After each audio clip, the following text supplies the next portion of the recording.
Hello dear students, welcome back to organise knowledge channel. और आज की जो वीडियो है उसमें डिस्कस करेंगे worksheet number 24 for class 7th सामाजिक विज्ञान की बच्चों ये वर्कशीट है जो आपके लिए 22 अक्टूबर 2021 के लिए शेड्यूल की गई है। आज की जो वर्कशीट है प्यारे बच्चों, उसमें मुगल साम्राज्य को कंटिन्यू करते हुए हम आगे पढ़ेंगे। सो वर्कशीट को शुरू करने से पहले प्लीज़ चैनल को सब्सक्राइब कर लीजिए, बेल आइकन को भी प्रेस कर लो ताकि आपको आने वाली वीडियोस की नोटिफिकेशन वो समय से मिल जाए। सो देखिए आज की वर्कशीट में क्या दिया गया है। हुमायूं की मृत्यु के उपरांत अकबर उसका उत्तराधिकारी बन गया। जब वह राजा बना तो उसकी आयु मात्र जो है कितनी थी, मात्र 13 वर्ष उसकी आयु थी। ठीक है, अब हुमायूं के बाद कौन जो है मुग़ल साम्राज्य किसने संभाला? अकबर ने। और अकबर जो है वो एक जो है महान राजा जो है होते थे, और जब वो राजा बने तो उनकी आयु केवल मात्र 13 वर्ष थी।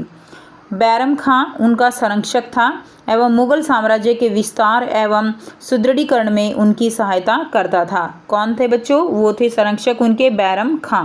ठीक है, उसके बाद देखिए अकबर के प्रमुख जो है सैन्य अभियान, तो अकबर ने किस तरह से उनके जो सैन्य अभियान चले थे वो यहाँ पर अब आपको दिया गया है। 1556 और 1570 के समय अकबर अपने संरक्षक बैरम खां और अपने घरेलू कर्मचारियों से स्वतंत्र हो गया।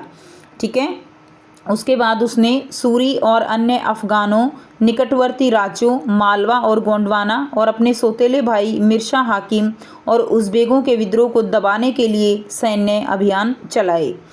ठीक है, तो उसने क्या किया, जो सूरी थे और अफ़गान थे उनके जो निकटवर्ती राज्य मालवा गोंडवाना, अपना जो सौतेला भाई था, वो सब क्या थे, उनको खिलाफ़ क्या करते थे, विद्रोह करते थे।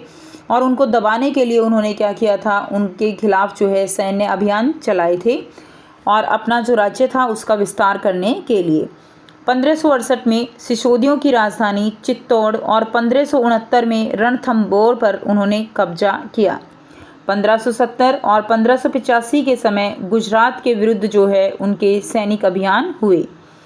उसके बाद क्या हुआ, 1585 से 1605 के समय अकबर के साम्राज्य का विस्तार हुआ और उत्तर पश्चिम में बहुत सारे जो है अभियान चलाए गए।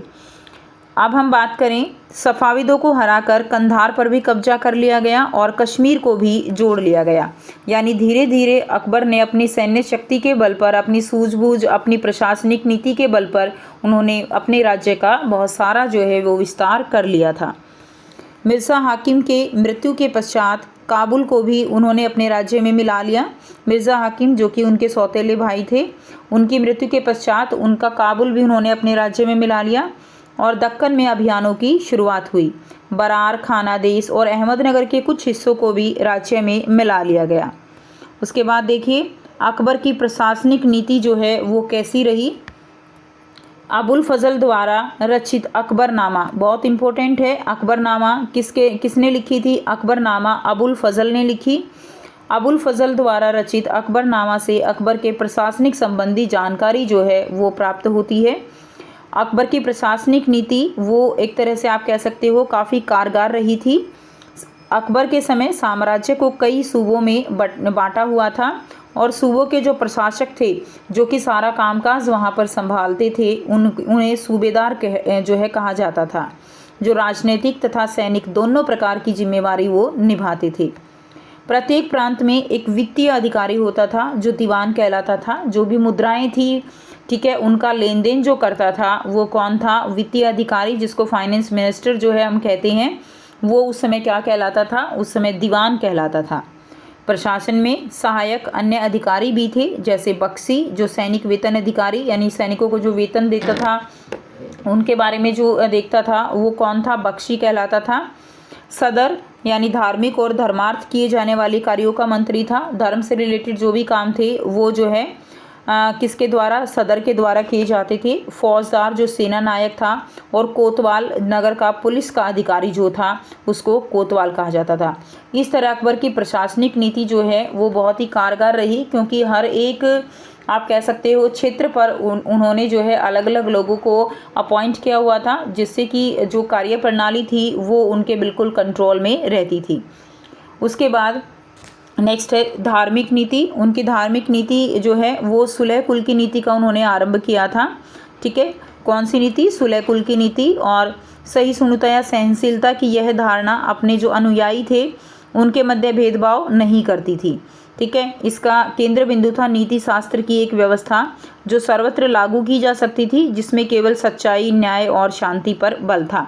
तो जो अकबर हैं वो सच्चाई, न्याय, शांति पर बल देते थे। भेदभाव जो है उनके काल में भेदभाव नहीं होता था, जिसके कारण वो एक सफल जो है आप कह सकते हो शासक जो है वो रहे अपने प्रशासनिक और धार्मिक नीति के बल पर।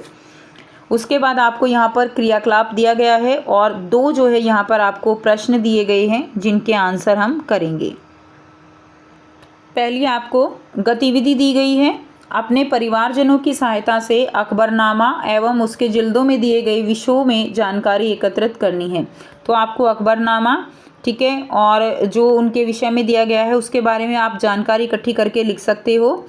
तो देखिए, अकबरनामा मुग़ल सम्राट अकबर के दरबार के इतिहासकार और जीवनी लेखक अबू फजल मुबारक द्वारा लिखा गया एक प्रसिद्ध जो है वो क्या है? इतिहास है, जिसे अकबर के दरबार में 9 रत्नों में से एक कहा जाता है। तो अबू फजल जो है जिन्होंने अकबरनामा लिखा, ठीक है, वो जो है जो अकबर के दरबार के 9 रत्न थे उनमें से एक थे। अकबरनामा फ़ारसी भाषा में लिखा गया है और अकबरनामा को 3 भागों में बांटा गया है। अकबरनामा अकबर के शासनकाल का विस्तृत जो है विवरण था। ठीक है, तो जो अकबरनामा है उसी से अकबर के शासनकाल के प्रशासनिक कार्य, धार्मिक कार्य जो भी थे वो सभी वहीं से हमें पता चलता है। इसके बारे में अगर आप ज़्यादा जानकारी एकत्रित करना चाहते हो तो बच्चों आप नेट पे अकबरनामा डालकर आप कंप्लीट डिटेल इसकी देख सकते हो और इस क्वेश्चन को और भी इसका आंसर जो है बढ़ा करके लिख सकते हो। उसके बाद देखिए, आपको दिया गया है प्रश्नों के उत्तर करने हैं। फर्स्ट जो क्वेश्चन है, अकबर की धार्मिक नीति की विशेषताएं बताइए। तो अकबर ने सुलह कुल की नीति का आरंभ किया था।